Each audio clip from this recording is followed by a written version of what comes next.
What's up, you guys? Welcome back to WideBody Nation. We've got a Hellcat drivetrain on a pallet right behind me, and it starts up on the pallet. This drivetrain is going into a Chrysler 300 or 300C, whatever you guys want to call it. So we're going to be documenting that build, and this is the first video of that build series. Of course, I'm going to start this up for you guys today. So let's just check this thing right on out. So there's a couple different companies that you guys can buy these, plug and play Hellcat solutions. Obviously, it's all buttoned up on a pallet here. Very nice for shipping, but also for demonstration as well. You can see that the previous owner had some sort of, cold air intake, call it, on here. I don't think there's any other modifications to this that we know of. And as you can see, this was checked by Mike K. Appreciate it, Mike K, for checking that out. Tommy said that this only has about 15,000 miles on it. 12,000 miles, so it's even less. So with these, this one was specifically sourced from Cleveland Power and Performance. You can see we got the red key right there for maximum horsepower, obviously. There's a couple companies that do this. Tommy went ahead and called Cleveland because this was the last one on their site.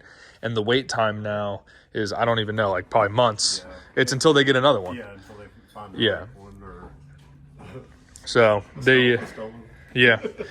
A lot of times you'll see them buy crashed Hellcats at auctions. And then obviously they have a system in place where they have these pallets and they go through them, check the engine, check the trans, make sure everything's working. Comes with the ECU, and you guys can see right here that, we got a battery connected right down there, and it just like a normal charger, put it in accessory mode.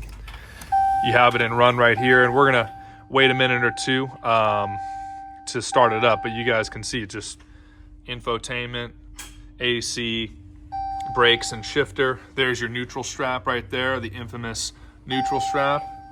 Not a lot of gas in it right now, but enough for you guys to see it run. Adrian, you guys ready to have your ears blown out? Go for it. Okay. All right, Tommy's going to press the brake, and then we're... Just leave it down. Just hold it. It has to be what? Like this. Oh, I didn't know you did Yeah, that. that's what I was saying. All right, guys, so we have the keys. We have the keys near where the sensor actually is, which would be the center console. Tommy has the brake as if it was in the car. Gas pedal, obviously, and then we should just be able to start it right now.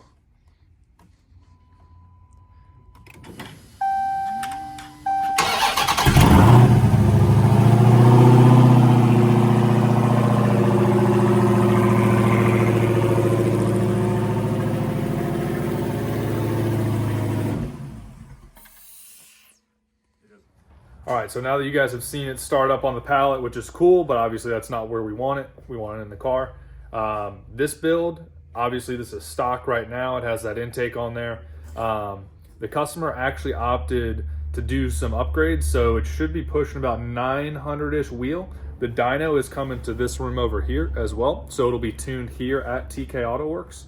Josh is going to be the primary one working on it with Adrian and Tommy, obviously. But yeah, the owner wants to go ahead and, take this low mileage Hellcat drivetrain, do a couple things that you guys probably already know. You got your pulleys. You going E85 on this, Tommy, or is this just 93? It's going to be E85. Okay. 1700s. Yeah, E85, 1700s, smaller pulley, a couple other supporting mods, just tuned via HP tuners, I would assume, on the stock ECU. Yep, unlocked stock ECU, so nothing too crazy. You guys know these Hellcats wake right up when you do a couple things to them. So you can find these Hellcat swaps in the 20s from, people like Cleveland Parts and Performance, low 20s if it's a higher mileage Hellcat. You can pretty much forget about getting a Redeye crate motor unless you want to spend, what was it, 30 or 40? Yeah, if you want a Redeye version of this, it is a good 10 to 15 grand more. Somebody hit me up from your post, and they found the engine and transmission for $6 grand. What's that? This combo.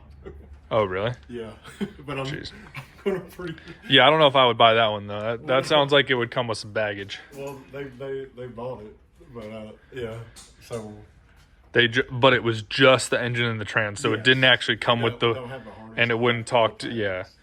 So it did have the charger, but everything else ran from it.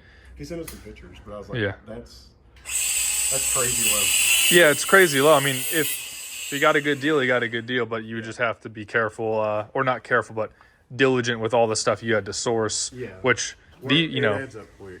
Like, yeah, and there's a reason these plug and play kits cost 20 to 30 grand because I mean, you guys saw we ran it on a pallet, which a lot of moving body harnesses. Yeah. And then we're going to integrate all that into the car so it functions as as OEM. Yeah, I mean that's where the value is on these kits. But you guys can see it comes with literally everything, and you saw it ran. I mean, this is the stock oil cooler too here, right? Yes. Up here. Both of them. Yep. So I mean, it's got literally everything on it. Oh, you got another one right there. I don't know. It's funny to see these in person. So And we'll be fitting the car with the mounts and the inner fender liners for those. okay, on the 300. Yep. Nice. So it, like I said, everything like it just is going to be like 100% OEM. Yep. Yeah, you guys. A lot of times people they just try to get a part here or a part there, but if you guys are going to be doing a full swap like this, instead of just chasing down 20 gremlins, if you just get one piece at a time. I mean, this all came out of the same car, which is the real reason people pick up and stuff like this from this business. All these have like VIN identification on them. Yeah, you can see matching numbers. Yeah. So when you program your body modules, if it sees a VIN that's not registered, like for the dash and stuff, it's going to freak out. Yeah, I mean the fact that this thing runs on a pallet is kind of proof right there that it's ready to go into a car and work together. But that's gonna be cool having this cluster and everything, in the 300 as well. Oh yeah. Obviously, we're gonna be protecting this with Destroyer1320.com. You guys can see the neutral strap right here, conveniently hanging out on top of the transmission. We're also going to do Trackhawk GPS and kill switch on it, so he'll have that added tracking. Toss a couple air tags in the car for good measure, and we'll be tossing some other theft deterrent stuff on there that we probably won't tell you guys about, so that if anyone wants to try the car, they have a couple more things to look for, as we always do with theft deterrents. But appreciate y'all for tuning in. Make sure you guys like and subscribe to follow this build. You guys should see a 300C up on one of these two lifts in right after Christmas, and then the videos will come out from there.